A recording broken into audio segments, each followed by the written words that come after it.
வணக்கம், welcome to Abirami kitchens. இன்றைக்கி இந்த முருங்கைக்கீரை வச்சு தாங்க நம்ம சாம்பார் பண்ண போகிறோம். எப்படி பண்ணலாம் பார்க்கலாமாங்க. அதுக்கு என்னென்ன வேணும் பார்த்துக்கலாம். முருங்கைக்கீரை ஒரு 2 கைப்பிடி வச்சுருக்கேங்க, நல்லா வாஷ் பண்ணி வச்சுருக்கேன். அப்புறம் தாளிக்கிறதுக்கு கடுகு, வெந்தயம், ஒரு தக்காளி எடுத்துருக்கேன், ஒரு வெங்காயம் எடுத்துருக்கேங்க. அப்புறம் பருப்பு வேக வச்சு எடுத்துருக்கோம், புளி கரைச்சி வச்சுருக்கோம். வாங்க எப்படி பண்ணலாம் பார்க்கலாம். எண்ணெய் விட்டாச்சுங்க, கடுகு போட்டுக்கலாம். கடுகு பொரிஞ்சிச்சுங்க, வெந்தயம் போடலாம்.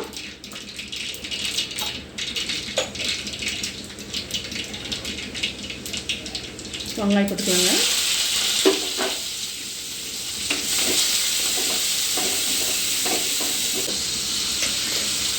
அப்போ நல்லா வதக்கலாங்க. இப்போ பருப்பு தண்ணி ஊற்றிக்கலாங்க.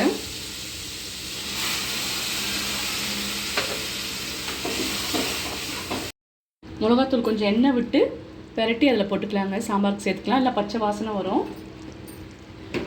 கொஞ்சமாக எண்ணெய் விட்டுருக்கேன். ஒரு 2 ஸ்பூன் காரத்துக்கு ஏற்ற மாதிரி சேர்த்துக்கலாங்க.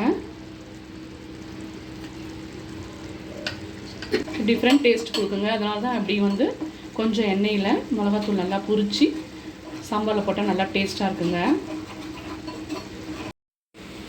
நல்லா பொரிஞ்சிருச்சுங்க மிளகாத்தூள். இது மாற்றிக்கலாங்க. இதை போட்டுக்கலாம்.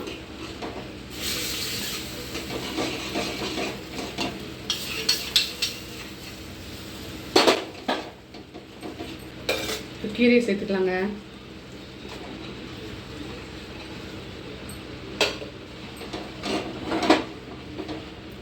கீரை கொஞ்சம் நேரம் வந்த உடனே புளி தண்ணி விட்டுக்கலாங்க.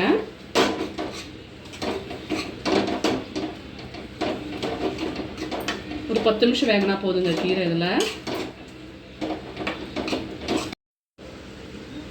கீரை வந்துருச்சுங்க.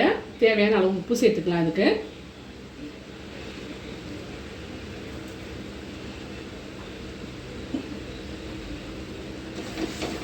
உப்பு சேர்த்து ஒரு பரட்டிட்டுங்க. புளி தண்ணி ரெடியாக வச்சுருக்கோம் இல்லைங்களா, இதை ஊற்றிடலாங்க. ஊற்றிட்டு ஒரு 10 நிமிஷம் கொதிச்சா போதுங்க. முருங்கைக்கீரை சாம்பார் ரெடிங்க.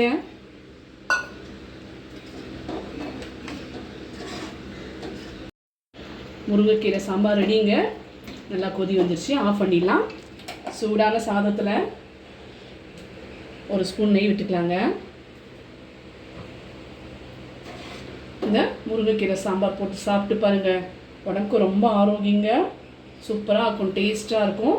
நீங்கள் செஞ்சு பார்த்துட்டு எனக்கு கமெண்ட்ஸில் சொல்லுங்கள்.